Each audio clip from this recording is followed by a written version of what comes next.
2 years after a secret mission, the dog doesn't recognize his owner. But something terrible is about to happen. Before we dive into this story, let me know in the comments where you're watching from. It's always awesome to see how far our stories are reaching. The sky was heavy with thick gray clouds, as if the universe shared the same emotional weight Ethan Caldwell carried. His old pickup truck moved slowly along the dirt road, kicking up a trail of dust and memories. On the passenger seat, a wooden box with an old police badge sat silently, a symbol of a glorious past, and a void that still burned in his chest. The shelter was just a rough building on the outskirts of a small rural town, surrounded by hills and dry trees. Ethan stepped out of the truck with steady steps, though his eyes betrayed the tremble in his soul. He hadn't come to find a dog. He'd come to find a piece of himself. "I'm looking for Rex," he said in a low voice to the man in charge, a thin guy who barely looked up from his notebook. The German shepherd with the strange stare. "He's in the back. Doesn't let anyone touch him. Doesn't recognize anybody." Ethan walked through the chaotic barking of the other dogs. Some jumped, others hid, but in a dark, almost forgotten cage, a figure stayed still. Rex. His fur was dull, his body thinner than Ethan remembered. But those eyes were the same ones that had joined him on nighttime patrols, impossible rescues and painful goodbyes. Ethan crouched down, reaching through the bars. "It's me, Ethan." Rex backed away with a low growl. His gaze was that of an animal who didn't trust, didn't understand, didn't want to remember, as if the past had been so cruel that there was no room left for hope. A long, heavy silence filled the air. Ethan didn't push. He sat in front of the cage, on the cold dirt, and stayed there. For hours. He didn't ask for anything. He just waited. As night fell, with the shelter cloaked in shadows, Rex approached the bars for the first time. Not out of affection, but curiosity. He sniffed the air. There was something about this man that hurt, but also felt familiar. A single tear rolled down Ethan's cheek. It wasn't a tear of sadness. It was a quiet acknowledgement that the road would be long, but it had already begun. Dawn came slowly, with a chilly breeze cutting through the trees like whispers of something refusing to die. Ethan Caldwell drove down the empty road, with Rex in the back of the pickup, wrapped in a thick blanket. The German shepherd made no sound. His eyes stayed alert, but without trust. He wasn't the same partner who had run by Ethan's side years ago. He was someone else, a wounded shadow of what he'd been. Ethan's house was an old wooden structure, surrounded by a peeling white fence, a lonely home in the middle of silence. When they arrived, Ethan opened the back door of the truck, crouched down, and spoke to the dog with gentle restraint. "You're home, buddy." Rex stepped down slowly, sniffing the air, his movements tense and cautious. Every corner was new, unknown, potentially dangerous. Inside the house, the air was warm.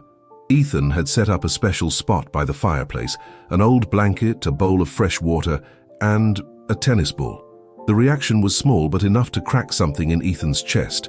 Rex stopped in front of the toy. He stared at it for several seconds. Then he nudged it with his nose and pushed it slightly. Nothing more. But that simple act was a crack in the wall. Over the next few days, Ethan kept an almost ceremonial routine. He woke up early, made coffee, talked to Rex as if the dog could answer. He shared stories from the past, left the door open for Rex to explore, played soft music in the afternoons, and showed him objects from their time together. The harness, an old whistle, a framed photo of them in front of a helicopter. At first, Rex avoided everything. He stayed distant, ate little, slept with one eye open. But with each day, a subtle change emerged. He started lying down closer to Ethan. He stopped growling at his presence. One afternoon, he even followed Ethan to the porch, where he sat watching the horizon beside him. And then it happened. It was midnight. Ethan was asleep on the couch, worn out from exhaustion. Rex, from his corner, stood up quietly. He walked carefully to where his old partner rested and lay down beside him, lightly touching Ethan's leg with his head. Ethan opened his eyes at the contact. He didn't say anything. He just ran his hand slowly over the German shepherd's back. It wasn't victory. It was just a whisper of hope. But in stories born from pain, those whispers can turn into shouts of unconditional love. Winter was settling in with its invisible blanket of cold. The wood creaked at night, and the wind whistled through the bare branches of the forest surrounding Ethan's property. Despite the place's solitude, Ethan had started to feel something different. It wasn't the usual weight of nostalgia or the emptiness he carried since losing Rex. It was something else, heavier, more unsettling. It started with small details that might seem unimportant: broken branches on the back trail, messy footprints near the shed, the barn door's latch slightly bent. Ethan, a former agency officer, wasn't one to imagine things. His instincts told him someone had been there, someone who didn't belong. Rex noticed it too. Though he hadn't fully regained his trust, he showed clear signs of alertness. His ears perked up at dusk. He patrolled the house's perimeter silently, and more than once he let out a deep growl while staring into the forest's depths. One night around 2 in the morning, Ethan was woken by a sharp, deep bark. Rex stood at the back door, his body rigid, fur bristling. Ethan got up immediately, grabbed a flashlight and an old rusty shotgun he kept under the couch. Opening the door, the beam of light swept across the damp ground. Nothing, but Rex didn't move. He fixed his gaze toward the forest. Ethan squinted, and there, among the trees, he saw a figure, motionless, silent, hooded. Ethan's heart stopped for a moment. He blinked, and the figure was gone. Long, tense minutes passed. The silence took over again. Ethan closed the door, reinforced the locks, and turned to his companion. "We're not alone, are we?" Rex let out a soft whimper, not of fear but of recognition. There was something in that forest he remembered, though his mental scars didn't let him fully understand it. From that day, the routine changed. Ethan checked every corner before bed. He set up makeshift cameras in the nearby trees. Rex slept by the door, unmoving, watchful, protective. The calm they'd started to build was crumbling with every shadow that crossed the windows, and so quietly, something old and dangerous was beginning to wake. The sky stayed gray for days. Even the sun didn't dare break through the clouds that seemed to hint at something dark. Ethan Caldwell, his face worn from sleepless nights, decided to check the old tool shed at the back of the property. It wasn't a whim. It was a sharp instinct, the kind that had never failed him during his years with the agency. The door creaked as if it hadn't been opened in years. Inside, dust covered everything like a veil of forgotten time. But among rusty shelves, old nails, and rotting wood, there was something out of place, a metal box with recent signs of being handled. Ethan set it on the table and, with steady but cold hands, opened it. What he found inside froze him. Files. Dozens of documents without official letterheads, photographs, handwritten notes in an obsessive script. On every page, one name appeared over and over: Rex. Cold, almost clinical descriptions of his behavior, his failures, his reactions to punishment, accompanied by photos of the German Shepherd in terrible condition, his body scarred, eyes dull, and in one tied to a metal frame, as if he'd been part of an experiment. Ethan swallowed hard. He recognized this kind of writing. It came from someone meticulous and disturbed. At the end of the file, a signature confirmed it: Dr. Caleb Morrow. That name was a shadow from his past. A civilian trainer hired to work with dogs for special operations, methodical, charismatic, and known for getting results, no matter the cost. Ethan had never trusted him, but he'd never had proof to confront him. Now he did. The most recent document had no date, but it included a hand-drawn sketch, the forest around his property, marked with red circles, as if someone had been planning every step. Rex, who had followed Ethan into the shed, stood still when he saw the papers scattered on the floor. He didn't understand them, but his body trembled, his snout wrinkled with a low, steady growl. He was remembering. Ethan knelt beside him. He didn't try to comfort him. He just placed a firm hand on his back. "I promise you, this time, no one's going to touch you." The German Shepherd locked eyes with him for a moment. For the first time, his eyes weren't broken. They were alive, not with fear, but with fire. The air was thick with an invisible tension, as if the earth itself was holding its breath. Since finding the files, Ethan hadn't slept more than 2 hours at a time. He pored over the documents night after night, obsessed with every word written by Caleb Morrow, searching for a pattern, a clue to explain why he was lurking in the shadows. The days were quiet. Rex, more alert than ever, had become a constant sentinel. He walked beside Ethan with synchronized steps like in the old days, but his eyes showed he wasn't the same dog. There was something in him, a painful intelligence, as if every piece of his memory was forcing its way back. It was on the fourth day that Ethan noticed it. Rex stopped by the north fence of the property. His ears flicked back, his body tensed. Ethan set down the shovel he was using to dig a drainage ditch and approached cautiously. There in the wet mud was a new footprint, a large, heavy boot with a distinctive sole. Ethan stepped back. That print wasn't old. That same night, he set up crude traps and reinforced the cameras pointing at the forest. He didn't trust the local police to take it seriously. Besides, something told him this wasn't something to share. Not yet. While going through the files for the 100th time, he found a note in the margin of one page. It was different from the others, handwritten in fresher ink. It read, "He's still mine. What began must be finished." Ethan closed his eyes tightly. Morrow's obsession wasn't professional. It was personal. In his twisted mind, Rex wasn't a dog, but an unfinished object, a flawed creation that needed to be fixed to his standards. The next morning, Ethan found one of the trees marked with red paint. A sign, a message. There was no doubt now. Caleb Morrow wasn't just watching them, he was hunting them. Rex, as if he'd known all along, started to change. He stopped sleeping at night. He insisted on patrolling the area, sniffing every branch, barking at the unseen. Ethan tried to stop him, but he knew it was pointless. Rex didn't want protection. He wanted to fight. Both of them knew the past wasn't over. It was just gearing up to return, with all its fury. The forest's silence had turned into a constant threat. It wasn't just the lack of sound. It was the feeling of being watched from a corner that couldn't be seen but could be felt. Ethan Caldwell had hardened over the days. Dark circles marked his face. His hands were covered in small cuts from handling wood, wire, and tools. And his heart, though it still ached, beat with new determination. Rex was more than a dog who'd returned from the shadows. He was Ethan's partner, his mirror. Both had been forgotten, hurt, and betrayed by the same man. Both knew the moment was coming. One cold afternoon, while Ethan checked the cameras in the trees, he heard a faint buzz. Static, a distortion. When he turned up the volume, something slipped through the crackle, a voice. His voice, Caleb Morrow. You know he was always special. He was never yours. He was just on loan. Ethan froze. The recording was recent. That meant Morrow hadn't just been close. He'd tampered with the equipment, leaving that message as a taunt. He grabbed his phone and, after a deep breath, dialed a number he hadn't used in years. "Laura Bennett, yeah? I need you to come," Ethan said, skipping greetings. "It's about Morrow and Rex." A pause on the other end. "He's still alive?" "We both are. For now." Laura Bennett arrived 2 days later. Her blonde hair was tied in a low bun, her boots caked with mud, her blue eyes heavy with history.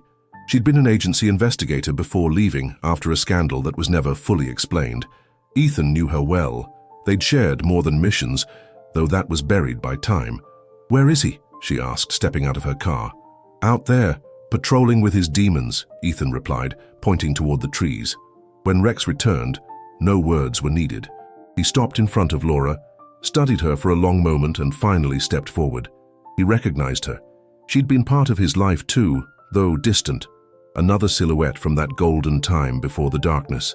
Laura reviewed the files, the cameras, Morrow's handwritten note. Her face, always steady, grew harder. "This isn't a game, Ethan. This man's obsessed. If he doesn't kill you, he'll take Rex. And no one else is coming to stop him. Then he's not leaving here," Ethan muttered. Not by his choice, meant or ours. That night, the three of them, Ethan, Laura, and Rex, mapped out a plan for surveillance and defense. They knew the confrontation was only a matter of time. Caleb Morrow was no longer an echo. He was a living presence, moving among the trees, closing in with every sunset. And when the wind blew harder than ever, Ethan looked at his dog and knew the Rex, standing beside him, was no longer a victim. He was a guardian who had awakened. Dusk fell slowly over Ethan's house, painting the broken roof and surrounding trees in gold. That sunset seemed calm, but beneath its quiet light, a storm was brewing. Laura Bennett spread maps across the old oak table, marking blind spots on the property with blue pens. Ethan paced restlessly, while Rex watched silently from the doorway, like an ancient sentinel. "Waiting's not enough," Laura muttered, not looking up. "He's already been in your house once. He'll do it again. "And he's not coming to talk." Ethan nodded. Her words hit hard. Each one sank into his memory like stakes. He grabbed a box from the closet and set it on the table. Inside was old gear, binoculars, a wide blade knife, 2 powerful flashlights, a working military radio, and a collar. Rex's service collar. "I didn't want to put it on him before," Ethan admitted. "It wasn't fair, until he decided who he was now." Laura watched him silently. She didn't respond. That night, the air changed. It wasn't the wind. It was the world, as if everything around that land knew something was about to happen.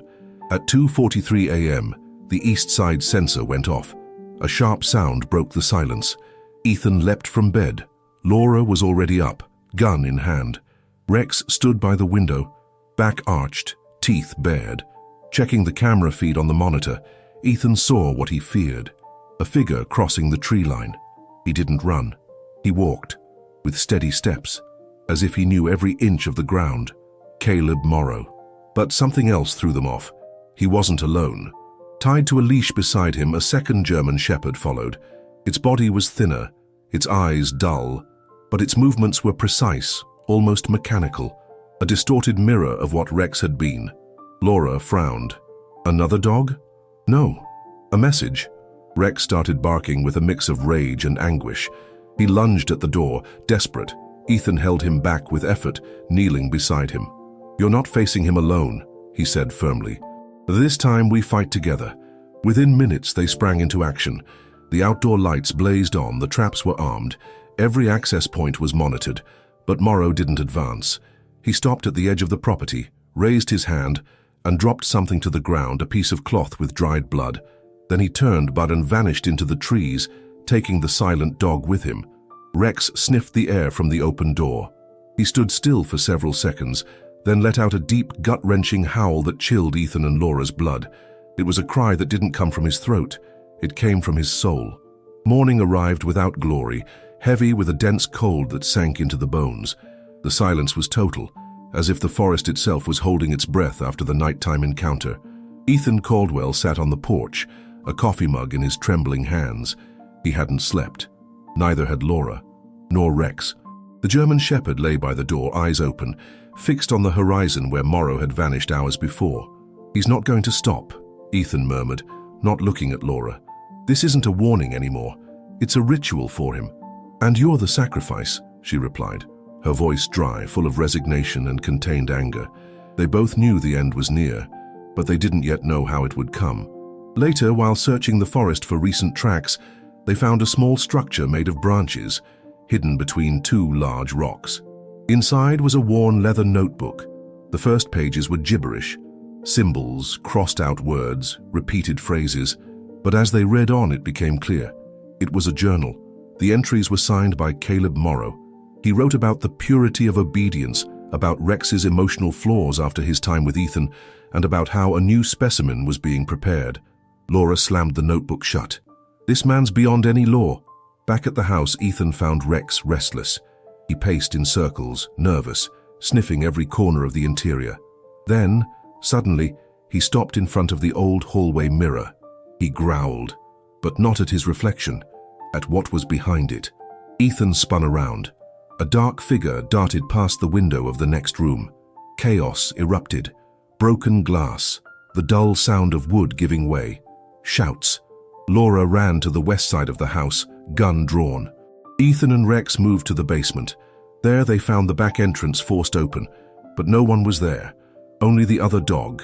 It stood alone, dirty, wounded. Its fur was matted with mud and dried blood, but its eyes, they were human in their pain. Ethan stepped forward, and the animal flinched, trembling. Rex didn't move. He just watched, with respect, with compassion. "He used him. He broke him," Ethan whispered. "He turned him into a mutilated reflection of you." Rex stepped toward the other German shepherd. He sniffed its face, and then he lay down beside it, as if offering not just peace, but forgiveness. A gunshot shattered the moment. From the forest, Laura screamed from outside, wounded, calling for cover. Ethan ran. Rex followed. The fight began under the trees in the fog. Ethan saw Morrow face to face for the first time in years. He'd aged, but his eyes were the same, empty and hungry. "Leave the dog," Ethan shouted. "This ends today." "He was never yours," Morrow replied. "He was mine from the start. I made him strong." A second shot grazed Ethan. Rex launched like lightning through the bushes, straight at Morrow. A savage roar tore through the air, screams, the sound of branches snapping. Then, silence. Minutes later, Ethan reached the spot. He found Rex standing over Morrow's motionless body. He hadn't killed him. He'd only pinned him down. The dog's gaze was clear. This wasn't about revenge. It was about justice. Laura, wounded in the shoulder, stumbled into view. "Is it over?" she asked, gasping. Ethan looked at Rex, who walked to his side, his muzzle covered in leaves and dirt, and sat beside him. "No," Ethan said, "but we're alive. And that's the start." Rex lifted his face to the sky. For the first time in a long time, he breathed in peace. Winter left without warning, like a guest slipping away at dawn. The snow melted slowly, revealing the living earth that had been hidden for so long. Ethan Caldwell stepped onto the porch and took a deep breath. For the first time in months, the air didn't taste like a threat. It had been 6 weeks since that night in the forest. Caleb Morrow was taken by a special unit under federal custody, charged with multiple counts of animal cruelty, trespassing, and an undocumented history of illegal experiments with retired service dogs. He was alive, but broken. And for the first time in his life, he'd face real justice. Laura Bennett spent 3 days in the hospital. She survived the wound and, after being discharged, chose to stay. She took an unofficial leave from her post at the Defense Intelligence Service. She said she needed time away from it all, but Ethan knew. She didn't stay for rest. She stayed for Rex. And for him. Tell me in the comments, on a scale of 1 to 10, how would you rate this story so far? Your opinion means a lot to me. The second German Shepherd, named Shadow by Laura, had been officially adopted by her. He was a marked animal, with deep wounds and cautious movements, but he wasn't dangerous. He was lost. And slowly, with patience and care, he was finding a home in the world. As for Rex, he became himself again. Not entirely. Some scars never fade. But now he walked with his head high, unafraid of shadows or voices from the past. He slept soundly, stretched out by the fireplace, and sometimes even played with one of Ethan's old tennis balls. In the garden, Ethan had built something simple, a small wooden stake with a rusty metal plate. It was Rex's old service badge, placed next to a photo of the two of them, taken years ago. Below, a handwritten phrase, "To the one who never stopped fighting, even when everyone thought he'd lost." That morning, with the sun still shy in the sky, Laura brought 2 coffees. She sat beside Ethan on the porch bench. "Do you think he's still watching us?" she asked, looking toward the distant forest. Ethan smiled faintly.